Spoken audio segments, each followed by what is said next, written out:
If you've ever struggled with plantar fasciitis or know someone who has, you probably know how painful it can be. I struggled a little bit with it during my race prep, and I'm still kind of dealing with it today, and it's not great. And so I wanted to take a few minutes to talk about plantar fasciitis, what it is, how you cause it, and how you can start to manage the pain and get over it for the long term. As I say in the podcast, I'm not a doctor, I'm not a PT, so you should probably talk to a medical professional if you're dealing with plantar fasciitis. That said, a lot of runners deal with this, and I've collected from a bunch of sources to provide some information so you at least know what you're getting into. Couple notes for the podcast. At some point, I talked about using the glutes to run. While the glutes are a factor in your running, it seems that they're less important than we might think. The day after I made this recording, I finally listened to a Run Smarter episode that has been in my queue for a while, and it had a professional on talking about the glutes and their effect on running. I will link that in the podcast. You should probably listen to it. It was very helpful. I also misstated something about vitamin D. I said people don't synthesize vitamin D because their ancestors were from low sunlight areas. It's actually the opposite. If your ancestors were from higher sunlight areas, then you were going to struggle to synthesize vitamin D more. And there is actually a pretty high percentage of the population that just doesn't synthesize vitamin D very well from the sunlight. So that would be a good thing to know about yourself. As always, if you enjoy this podcast, if you find it useful, please share it with somebody, put it on social media, leave a rating or review. They help more than I seem to even understand. And so if you could take 2 seconds, like hit the little thumbs up button or the 5 stars, I'd really appreciate it. If you could take even longer to leave a review, that would be great. I try to provide this free information to help people, and the more people hear it, the more people get help. So if you could take a second to do that, I'd really appreciate it. All right, let's get into it. Let's talk about plantar fasciitis.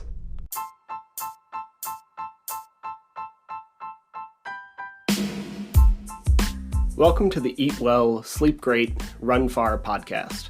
My name is Will Frantz, and I'm here to help you go farther, faster, and longer without injuries, gut problems, or giving up your favorite foods. So today, let's talk a little bit about plantar fasciitis and what that is, and maybe some of you have actually struggled with that. I have actually over the last little bit, and as a result, I've looked into it kind of heavily. To right out the gate, I'm not a doctor, I'm not a PT, I'm not like a medical professional. If you think you have plantar fasciitis, you should probably see a medical professional, because sometimes it isn't that. So even though it looks like PF, it might actually be a nerve issue or something else might be going on. So before you take a ton of stock in this, then let's make sure you actually have what you think you have. That said, I would try to find a medical professional who runs.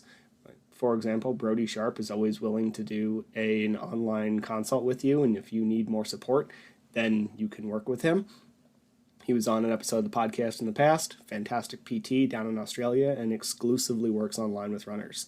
So if you are struggling and need help ever, not just with PF, then maybe reach out to him. If you try to talk to someone who doesn't run or isn't an athlete, they might just tell you to stop doing the thing. It's kind of the old joke, like, Doc, my elbow hurts when I do this. Well, then stop doing that. It's not a very helpful answer for something that you really want to have be a long-term part of your life, right? So find someone who gets it.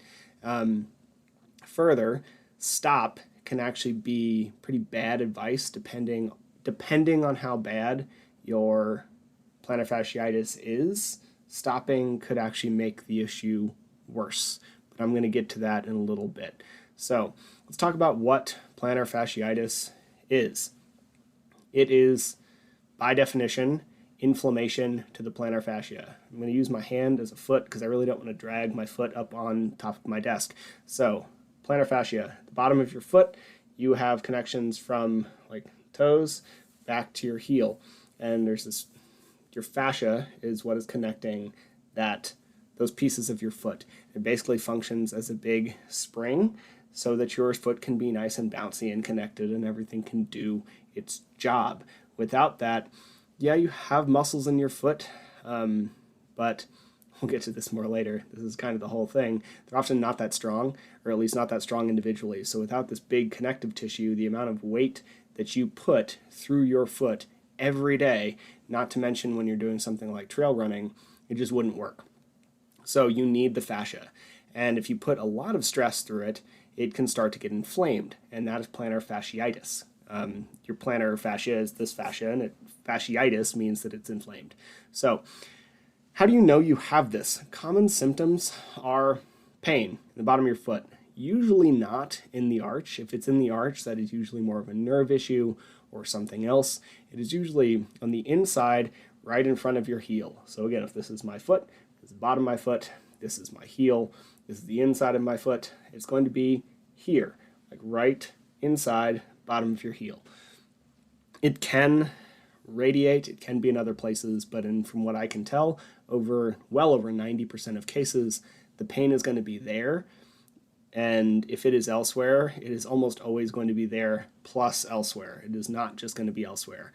I'm sure there are special cases, but if you're trying to assess this yourself without seeing a doctor, good bet.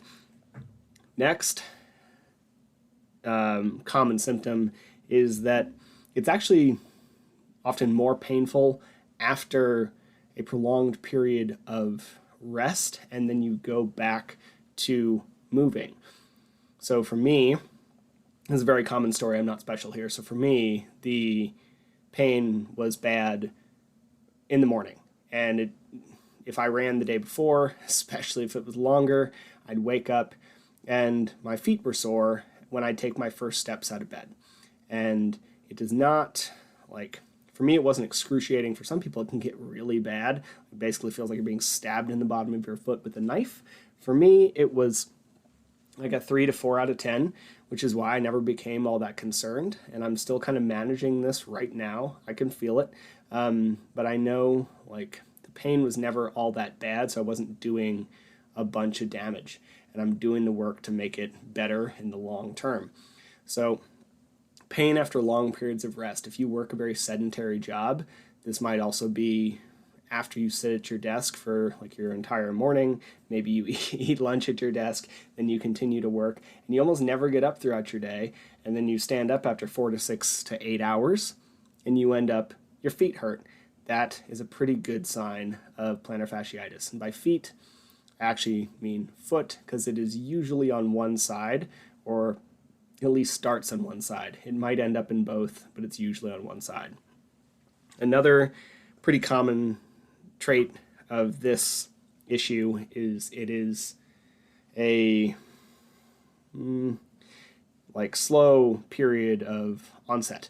So you're not necessarily going to wake up overnight and just be in excruciating pain. It is going to be kind of bad, and then it's going to kind of stay there for a little bit, and then after a few weeks, it's going to get a little worse, and after a few weeks, it's going to get a little worse, and then finally, you're going to be like, something's wrong with me. And that's kind of how PF usually sets in, especially if you're increasing your running volume pretty aggressively. You might just think that your feet are sore, and that's what I thought, and kind of how I allowed it to get out of control for me. Again, it wasn't that bad, but it got worse than it needed to. Largely, I knew this was a thing. I knew how to fix it. I knew what was going on, but my feet tend to get sore. They always have when I've increased my running volume. So when I increased it this time, I thought it was just that. And then very clearly, after a few weeks, it wasn't that anymore. But the onset is going to be almost insidiously slow. So why? Why does plantar fasciitis happen? The short version is your foot is too weak to do the things you're trying to do with it. A few things can cause that. A few things can cause the actual pain or the stress or whatever, but the very short version is your foot is too weak to do the things you're trying to do with it. And this is how, we often see this in runners who are quickly scaling their volume. So if you start to just add load and add load and add volume, and your feet have never never done this, then you're probably going to end up with some issues. And depending on what the weak part of your chain is, it might be plantar fasciitis. You might end up with a bunch of issues in your plantar fascia. Now, one of the things that goes on there is, depending on your running form, you might end up with other problems, but your entire posterior chain, from your low back to your glutes to your hamstrings to your calves to your plantar fascia, basically functions like a giant spring as you run and flexes and extends. And this is actually how they've gotten basic little robots to walk. It doesn't even need to have very much motion. It will just move itself forward due to the spring-like nature of your posterior chain. So if something else on that chain is disproportionately weak, you might end up with problems there. You have a lot of people with posterior hamstring tendinopathy, which we can talk about at another date. I don't know a ton about that yet, but if you have had issues with that and anybody wants that, I'm happy to do the research. But for now, a lot of people, the weak part is your foot, because we don't do a lot of calf raises. We don't, especially if we went from road to trails, you're increasing your calf and foot engagement. A lot of us spend most of our lives in shoes, especially tight shoes that don't have our foot do a lot. So as soon as we start running, even if we've never really lifted or done a lot of work, our glutes and our hamstrings are kind of fine, and our feet are weak. So this is where we find the weak part in that chain, and you end up getting injured. So you will often see this when you start to crank volume, when you move to harder surfaces.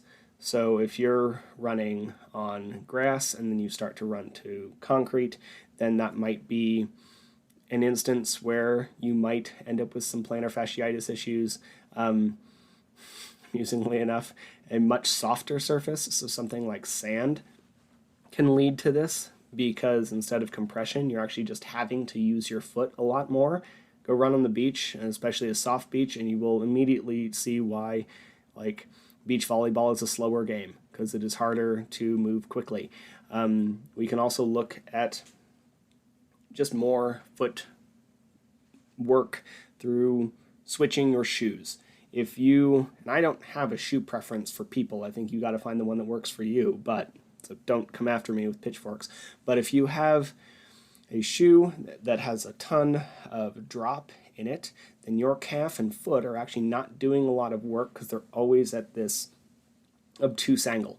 And then if we go immediately to a zero drop shoe, you have a much increased version of getting plantar fasciitis, because your foot suddenly has to do its job. So if you spend no time barefoot, if you spend a lot of time in heels, and that includes men with your dress shoes, like my dress shoes have a lift, they're not 5 inches, but it's still a heel, work boots, any of this, and then you go to zero drop, you are likely to end up in pain. So that is the thing. This is why all of the zero drop shoes provide you guidelines for easing into them that nobody follows, and this is why people get hurt. So then another one would be coming back after wearing shoes all the time. So if you, and I got this one from Brody because he actually did a really good breakdown on PF, but that was years ago, so there's been some new things since then. So coming back from wearing shoes all the time, you end up with say you're going through fall and winter and you're in boots, and then you're outside and you're still in shoes. I'm barefoot almost all the time from spring through fall, and then in winter even I wear shoes a good amount of the time because my feet get cold. And if you go from being barefoot a lot of the time to shoes all the time, and then you come back to your Ultras or your Vivo Barefoots or your Five Fingers or whatever you like to run in, and you end up stressing your foot. Right, so this could be another thing. So the short version through all the common thread through all of that is that your foot's too weak. All of that indicates that your foot needs to get stronger to help correct this issue. Now, before we get into how to do that, I will give you the caveat that plantar fasciitis can take a long time to get over. Your fascia is basically a tendon. It has basically no blood flow. So it is really difficult for, even if you do all these things that I'm about to tell you, it is very difficult for it to get better. So it will get there. It's not impossible. You might end up with like little tweaks long term, but for the most part, you can get over this pretty reliably, but it will take a while. I would plan on 6 months, hell, maybe even a year.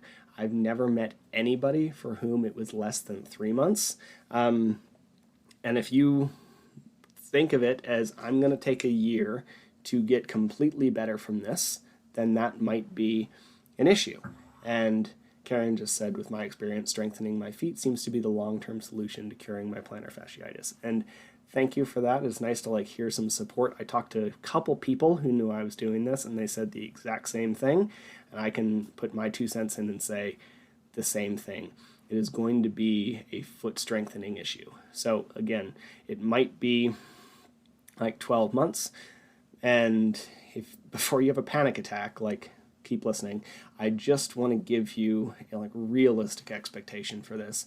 Too often, I think coaches online and personalities online, like we set these insane expectations, and then those same people, like myself included, I've been guilty of this, wonder why we have no patience. So I'm trying to be better about that and set better and like more realistic expectations, and that is like one of my things I'm going to do going forward. So you see this a lot in like fat loss and dieting. A lot of coaches are like, lose 20 pounds in a month, and then they wonder why everybody is pissed when they haven't done that. So take the year, commit to it. You don't have to stop running, probably. So let's get to this. Before, like, keep going, again, you should probably see a professional. It can be a few things. I've had PTs tell me that 95% of the time, if you have these symptoms and this like tracks with where you are, then you probably have plantar fasciitis.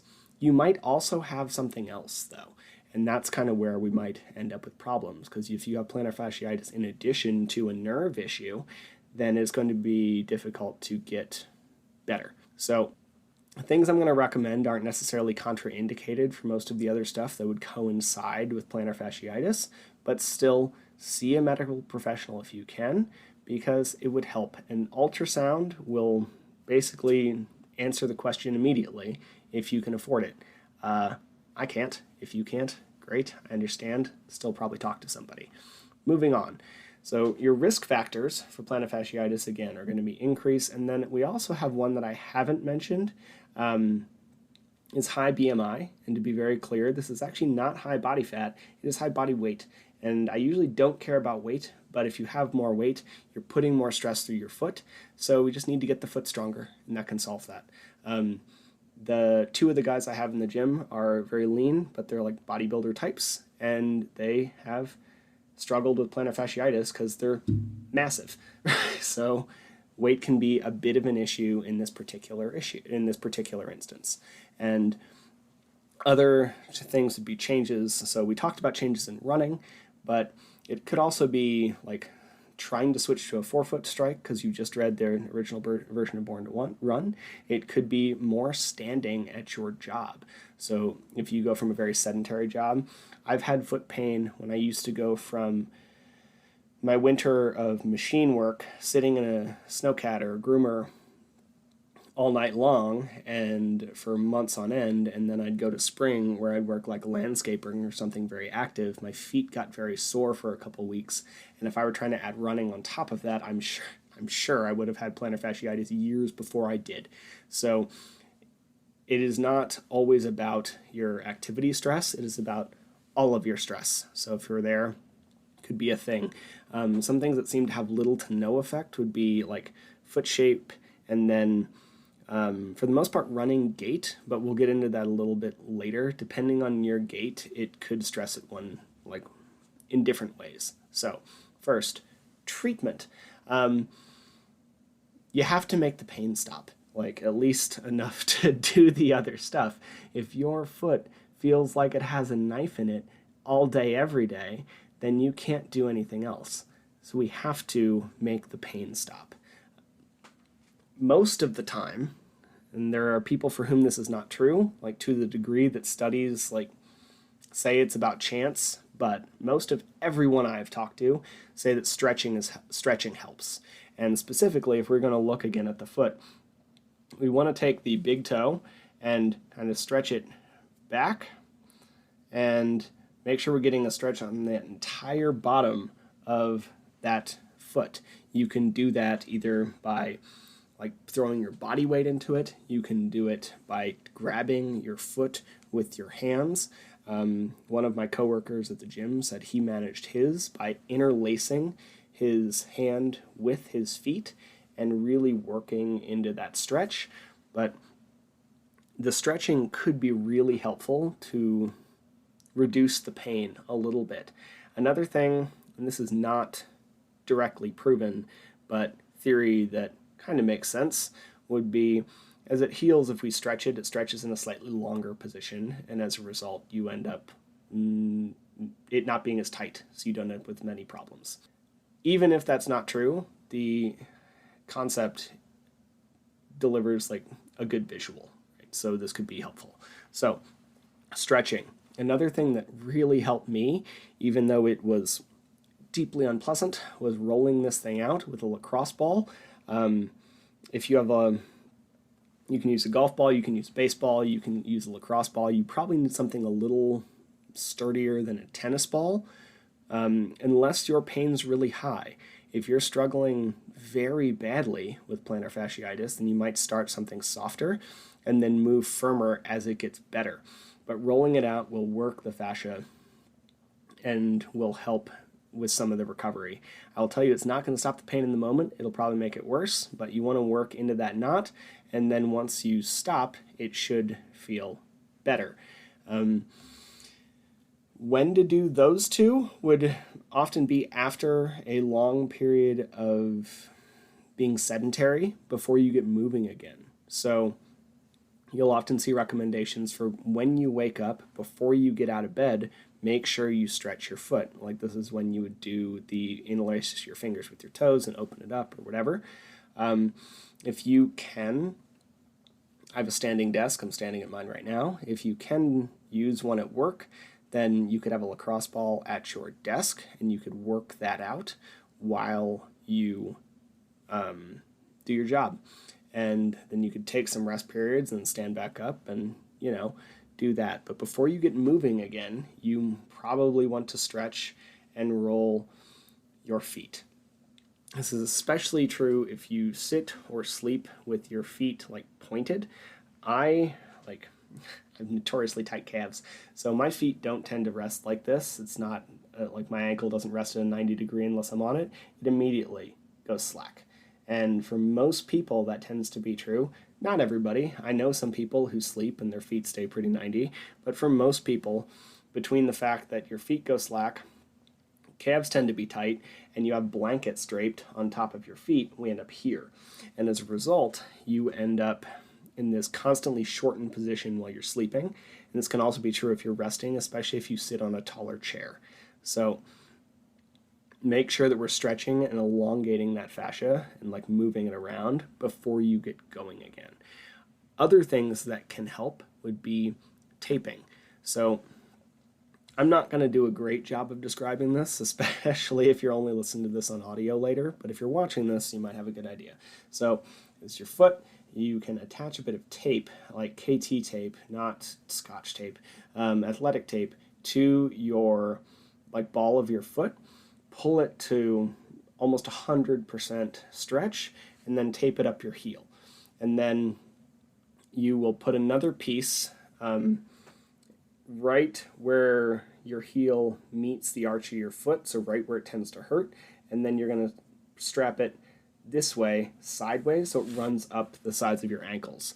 And that can be a way to really support your plantar fasciitis, especially if you're kind of in a bind. I did that in that final push to get the volume before my race because I couldn't really trim it. I needed to get the training in. I was committed to doing this race, even if it was a good or bad idea, and I did that preventatively though. So I've been working on this issue for about 6 to 8 weeks, and I've been using tape and strengthening and all the things that we're talking about to actually make the plantar fasciitis better even as I increase my volume. So taping can help here. Another thing that can help is orthotics. I do not find orthotics to be a long-term strategy unless you have something structurally abnormal with your body. So if you have one leg that's actually shorter than the other, then you might want some orthotics. If your foot is misshapen, then you might want some orthotics. But if you are just weak in the feet and you have plantar fasciitis, then we might use orthotics to help you get through the painful parts while you do the strength training. But using that as a long-term strategy isn't actually going to fix your issue, and in fact can make your foot weaker over time because it's never going to get the work. So what we need to do if we're going to do something like orthotics is you would use them to get yourself out of pain while you strengthen your foot. And as your foot gets stronger, you would slowly phase out the orthotics. It's like any brace. If you have a wrist brace for carpal tunnel syndrome, nobody really wants to wear that all the time. Ideally, that shouldn't be the plan. We want to make everything better and fix the issue. If you have a knee brace because your knee's a little tweaky, we ideally want to build up the strength and repair the knee so that you're not constantly having to wear a knee brace. And orthotics are no different. We treat them a lot of the time like, it's just how my foot's made, I have to wear orthotics. And that's not true most of the time. Now, they are also expensive. So a good way to know if this could be helpful to you would just be get some basic gel insoles. When I used to play a lot of ultimate frisbee, I wore cleats, and my favorite cleats had a terrible sole, so I just get some basics Dr. Scholl's, and they were great. So you can spend $20 on insoles that are pretty jelly and like provide you a bunch of padding, and then once you start to get better, you can remove them and replace your original insoles. And this could be a good way to manage the pain while we do the next step, which is strengthening. So you need to strengthen everything down there, foot, calf, ankle, all this stuff. So for strengthening exercises, I particularly like one called short foot, and it's very weird, and I highly recommend you look it up on YouTube, and I will link it in the show notes when this comes out as a podcast. But basically, your foot here, this is your arch, and you try to shorten your arch with the musculature of your foot, rather than, you're not trying to curl it, you're not trying to use your toes, you're trying to make it shorter. It's a strange one, but it does a very good job for strengthening the internal musculature of your feet to make them stronger. I also really like towel pulls, where we'll have sit down, put a towel in front of you on the ground, and tuck it, and pull it into a ball under your foot, and then lay it out again, and do it again. If it's really easy to just do the empty towel, put some weight on the end of the towel. A soup can tends to go a long way for something like your foot. You probably don't need a 50-pound dumbbell to drag a towel with your foot to help make your foot stronger. So towel pulls can be super helpful. There's also an idea of something called, toe yoga. So if you look up toe yoga, you'll probably get some hits. Some of them might be weird, but basically you're trying to separate the function of your big toe from the rest of your toes. So you'll stand on the ground, try to pick your big toe up, put it back down. Try to pick your 4 other toes up, put it back down. We can just go back and forth here, and this will develop strength in toe articulation that can help make your foot stronger. Another thing that might be going on from a strength perspective would be a lack of calf strength, specifically the soleus, and that is that deeper musculature of your calf. So we probably want to be doing some calf raises, and you probably want to be doing some calf raises in both the straight and bent position. So if your knee is straight, you're mostly going to get your gastroc, those like 2 heads that you can see at the bottom of your calf, or like in the middle of your calf. Your soleus is deeper.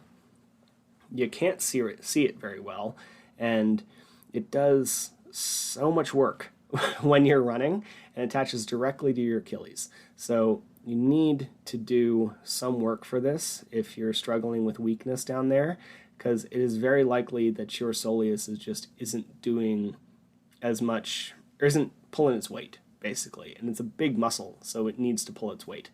So the way we do that, bend your knees to like 90 degrees and do calf raises. Hold on to something for balance.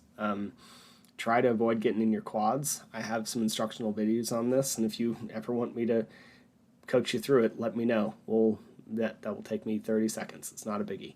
And other things we can do are seated calf raises if your gym has a machine for that, or dumbbell seated calf raises. So put a big old dumbbell on your knee, elevate your foot, and put it through this entire range of motion. To be clear, for all of your calf raise work, you have to put it through, you have to put the calf and the foot through the entire range of motion for it to actually strengthen your foot.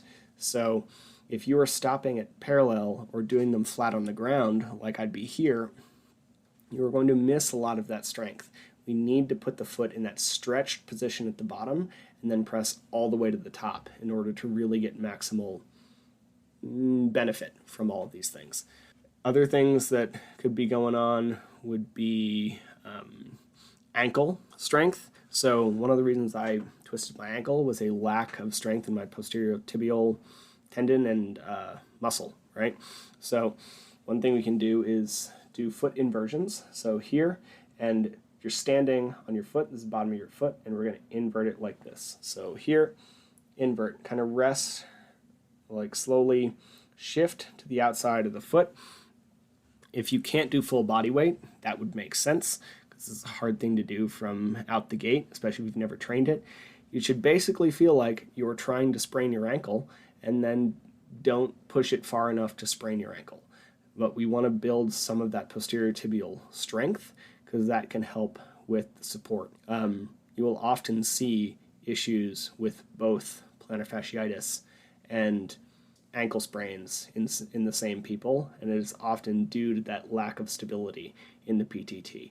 So those could be some strength movements that would be really helpful to deal with plantar fasciitis. Some other stuff that we could look at, once we get your foot stronger and we've stopped the pain, you want to maintain. This is the thing with a lot of us. The pain goes away and we feel like we're fixed, and you are, but it can come back. So you need to keep strength training. If the thing helped it, you don't need to necessarily do as much as you did during therapy, but you need to keep doing something, or else it's not going to stay better. You're just going to get hurt again. And then other things we could do would be make sure that you're running properly. And this goes back to the gait. So yes, your running form doesn't tend to have a lot of effect to tendon injuries. It doesn't. But if we are running poorly, and by poorly I mean you are like bounding up and down like a gazelle, there should be a little float to your run, but you shouldn't look like a deer. And if we're doing that, you're putting way too much stress through your foot and calf. If you're overstriding, one of the only things that everybody agrees on is not good. If you're overstriding, then you're also going to need to put way too much on your foot and calf, largely because you're probably bounding. And then if you aren't driving back with your glute, then you're probably using your quad a little too much or pulling with your hamstring. And something else is going to have to give, and that could be your foot. It might not. This is where you might end up with high hamstring tendinopathy. But if you're not using your glute's this big, your foot's muscles are this big. So we need to make sure that you're actually using the musculature that you're, supposed to be when you're running, because if not, some other weak points might end up rising up. And again, to use myself as an example, I learned to run more in a bounding sprinty fashion and using a lot of my glute med, and I didn't use my glute max very much, and this was probably a factor in plantar fasciitis. I'm working on that, but this is one of those things where everything is connected. Your foot isn't separate from the rest of your body. If your butt's not doing its job, then your foot's going to have to take more of the work, so it might get hurt. So, as a reminder, you can fix the pain while also improving strength.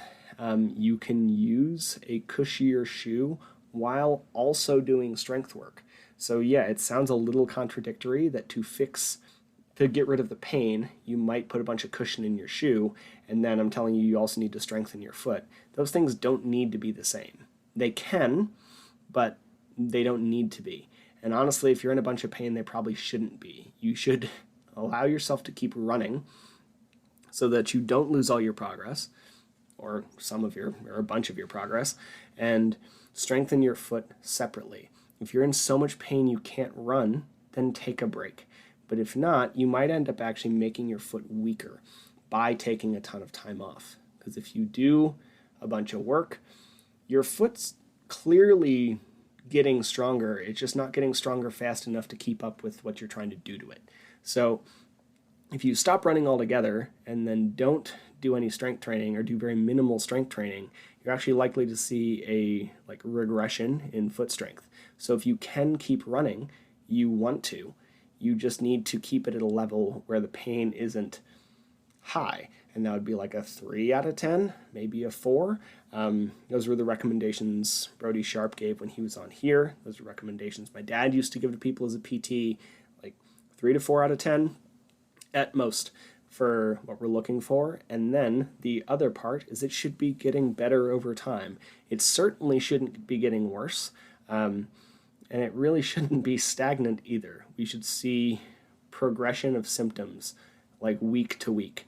And that doesn't necessarily mean day to day. You might have an off day, but if we're taking a weekly average, this is how you should, if you're looking at body fat loss, this is how you should do that too. You're likely to have a jump day here and there, but your weekly average of pain week to week is what matters. We need to see a downward trend.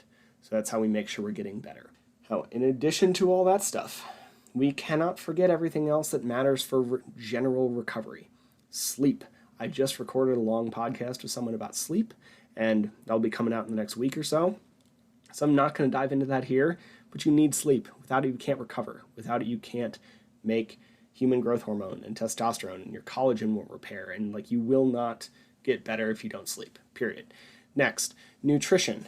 Your fascia is made of collagenous materials. If you don't eat any collagen, then it doesn't have the base building blocks to get better. It doesn't mean you need to go buy a collagen powder. You can also eat the gristle on your steak.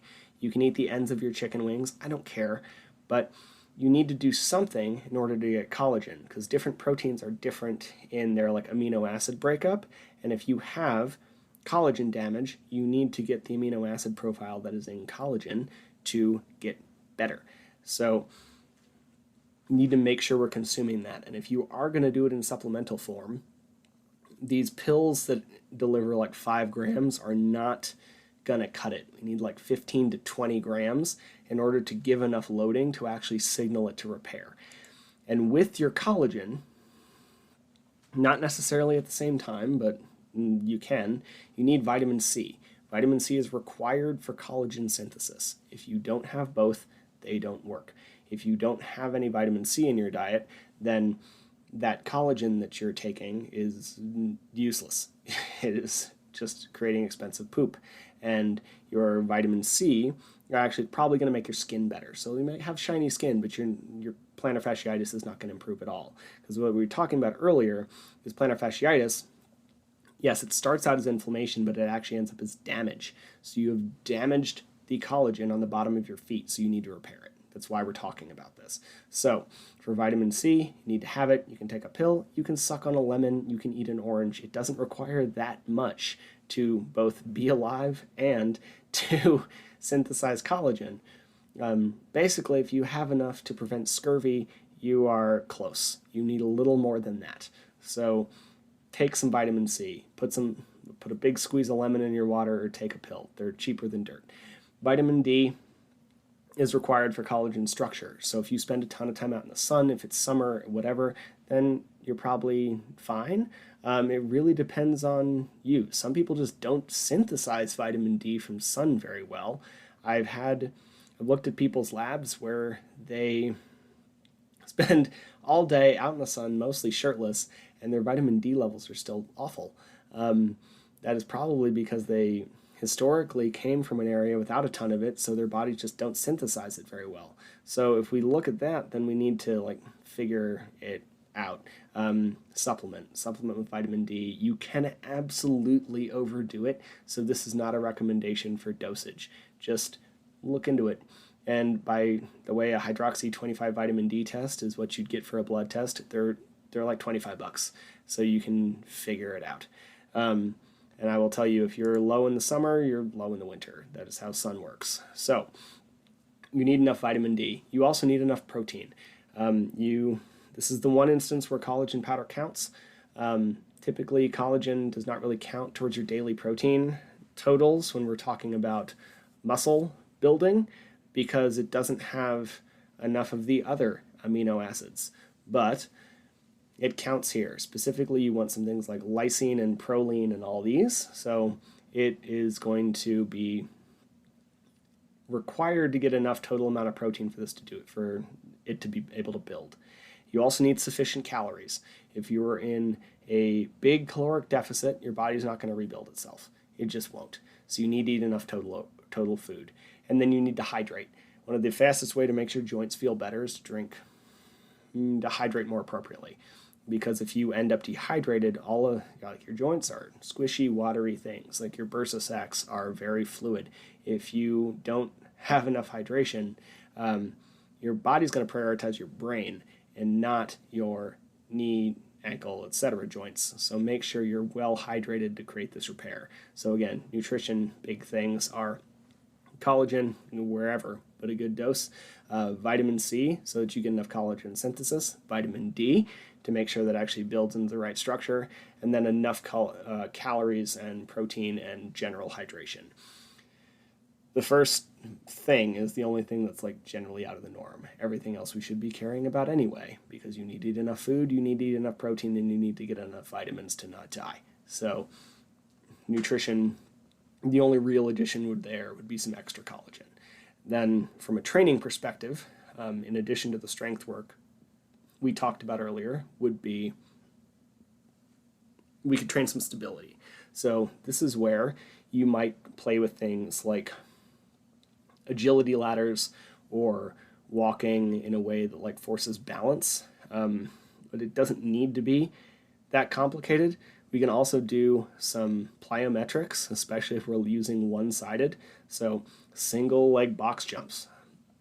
And that doesn't mean you need to like try and single leg box jump yourself up 2 feet in the air. 6 inches, great. Start low, don't fall over, and do some single leg box jumps. They will both create power and stability. Running up hills would also be good. And then if we also do some single side strength training, so I actually do not fully prescribe to the idea that if you are a runner, most of your strength work should be single-sided. You're actually doing a lot of single-side strength work anyway, so sometimes there's a very good, appropriate place for things like deadlifts and front squats and back squats and all this stuff. It all serves a good purpose for you in your yearly, multi-yearly training cycle, depending on your goals and background. But here, if we go single-sided, you get also a lot of benefits from the balance perspective. So spend some time doing single leg deadlifts, spend some time doing Bulgarian split squats, spend some time doing single leg squats. And that could be to a box, it could be with like support from a suspension trainer, but anything there is going to be super helpful. And let's see, make sure I'm hitting all my notes. So quick question from Amanda while I run through this is, not sure what was addressed, but what would you recommend if it's plantar fasciitis with possibly a heel spur? So there will be a replay of this so you can catch everything that was addressed. I did not talk about that though for one very good reason. I'm not a doctor or a PT, and I don't really want to give too much advice on that because it's a medical issue. So if you have a heel spur, you should talk to your doctor. I will say one thing. If you look at the Running Explained episode on plantar fasciitis with Dwayne Scotty, he iterates this better than I could, but this is something I learned years ago, is that when you're injured in your tendons and whatever, like pulling on the bone will itself create a like bone spur or an increase. Like if you look at the way your bones are built, like your muscle attachments actually create bigger parts on your bone. So if you're getting plantar fasciitis, the plantar fasciitis can also cause a heel spur, and the heel spur can also like foster more of the plantar fasciitis. So they can be cyclical. And if you get an x-ray, it can look like you have this big heel spur that causes lots of problems. And it actually probably isn't doing much of anything. It's actually the fact that your foot is weak, pulling that extra tension on the bone that is making the heel spur worse. And if you don't have a doctor that deals with a lot of athletes, then that might not be particularly in his or her wheelhouse. So heel spur, talk to a doctor, talk to a PT, talk to one that knows athletes. Always. If you are training for Spartans and ultras and trail things, I don't really care how you feel you rank in ratio to Courtney or Jim or whoever. Running an ultra is a long, intense activity that requires a ton of work, and you should talk to a doctor that respects your athletic background. So that is kind of really all I should probably say on heel spurs. Another thing is if you look at certain books or certain information here about plantar fasciitis, they can make it seem like the end of the world, even if it's really good information. I thought I had this book next to me, but it's over there. The book Fixing Your Feet is a very good book. If you read the subset in there on plantar fasciitis, it might make you think that you are doomed forever, and that you need to stop running immediately. And I realize that they phrase it the way they do for probably a legality perspective, or to cover all their bases for those who have really bad plantar fasciitis. Because again, if you're in a ton of pain, if you can't get through your day without any pain, then you need to take some time off. But most of the time, taking time off is actually going to make it worse. So don't get discouraged. Don't get the doom and gloom. Like, decrease your intensity a little bit. Drop your volume to find a space that you can actually get through in a way that isn't torturous, and then start to double down on the strength work. It's really where we need to be. It'll take a while, again, 6, 12 months, block out a year to expect to like feel little twinges. I'm not saying that you'll be in the current amount of pain you're in for a year, but you should plan for this to take about a year. You're much less likely to end up disappointed. But you're going to make a lot of progress along the way, and where you are now is not going to be the entire year. So I think that is pretty much it. To just kind of run over some basic points, plantar fasciitis starts out as inflammation of the plantar fascia, the like tendinous structure on the bottom of your foot that creates that kind of springiness to your foot.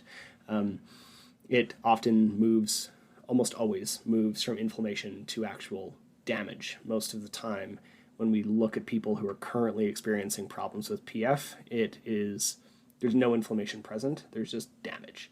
So that is kind of why it becomes a long-term issue, because you can't just take the week off and let the inflammation subside.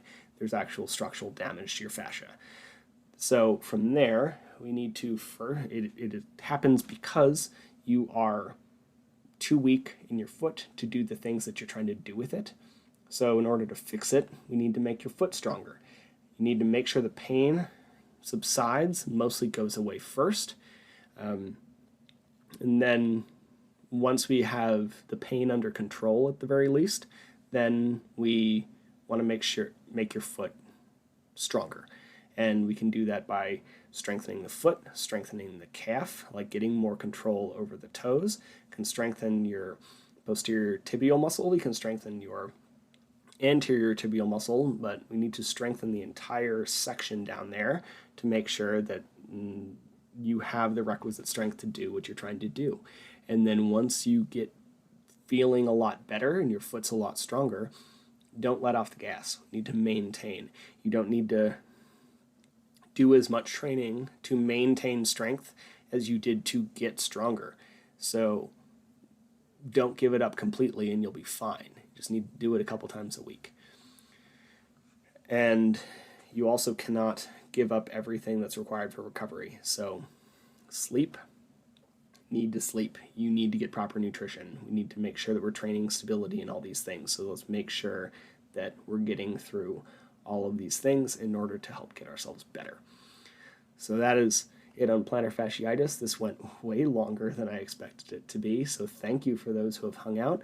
Before I hang up, I'm going to answer a quick listener question from Fabi that actually was very well timed for this week. If anybody else has any questions, you can pop them in the comments section and I'm happy to answer them before I close this out. So the question from Fabi was basically, how do you return to running after an injury and like having to take a good amount of time off? And there is not an answer that is very specific for everybody, but like this aligns with this very well because slowly is the answer. And you need to find the amount that you can handle now that's not going to cause problems. And that's probably going to be a lot less than you want it to be. Very bluntly, it is going to be a lot less than you want it to be. Because especially for most people listening to this, you've run things like 50Ks and 50 milers, you've run marathons, you've run hundreds, and you are used to putting in a ton of miles. And if you get injured and take 3 to 4 months off, and then you try to come back to whatever modicum of your weekly mileage was prior, you're going to get hurt. You need to come back with a run-walk strategy. It can either be timed, it can be kind of heart rate or feeling based, depending on how well you're in touch with your body. We need to come back with a run-walk, maybe a mile a day, couple, kind of depending on how you feel. And then slowly increase. And for every increase that goes well, you can increase again. But don't just send it. Like, ease in. If you take a month to build yourself up to a 5K, but you prevent 2 months of having to be off again because you re-injured yourself, that feels like a very worthwhile trade-off to me. If you try to come back in 2 weeks because you're impatient and justifiably frustrated, then you're probably going to get hurt and you're going to have to take another 2 months off. And especially if you had something like surgery or like a very long PT recovery, you've just undone all of that like work and stress you put yourself through. So slowly is the answer. Basically treat yourself like a new runner again. I would start with like 10 minutes one day. If it goes well, I might try 15 to 20 the next day. And if that goes well, like you can scale quickly. You run enough that if it's feeling good and you don't have any problems, then you can start to scale pretty quickly. But if it hurts, back off again. Stay there. Repeat that day. Take a day. And don't miss your strength training when you're going through this. I often see people so excited to get back to running that they completely forgo all the strength and PT work that helped them so much to get to where they are, which is exactly where we are with the plantar fasciitis stuff. Like people get so excited to be out of pain and able to run again that once they get stronger, they just stop and they don't do any foot strengthening things anymore. And then they wonder why they're like struggling with plantar fasciitis like 1 month and then not 1 month and then 1 month, because you're only doing the work to make it better when you're in pain.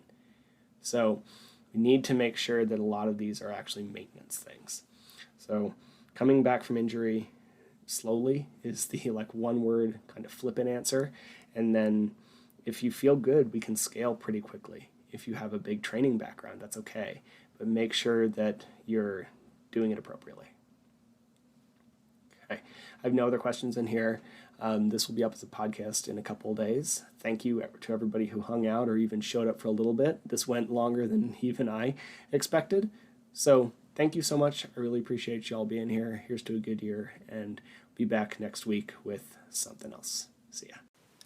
Thank you for listening to the show. To be clear, I'm not a doctor nor a registered dietitian, and nothing you heard was medical advice. You should always speak with a qualified medical professional before making any changes to your training regimen. If you enjoy the podcast or found it useful, please take a couple seconds to give it a rating or share it with a friend. Every little bit helps. And if you want more of this information, please head to the Trail and Ultra Running Nutrition group on Facebook. You'll be in good company with other like-minded people who like to do hard stuff outside.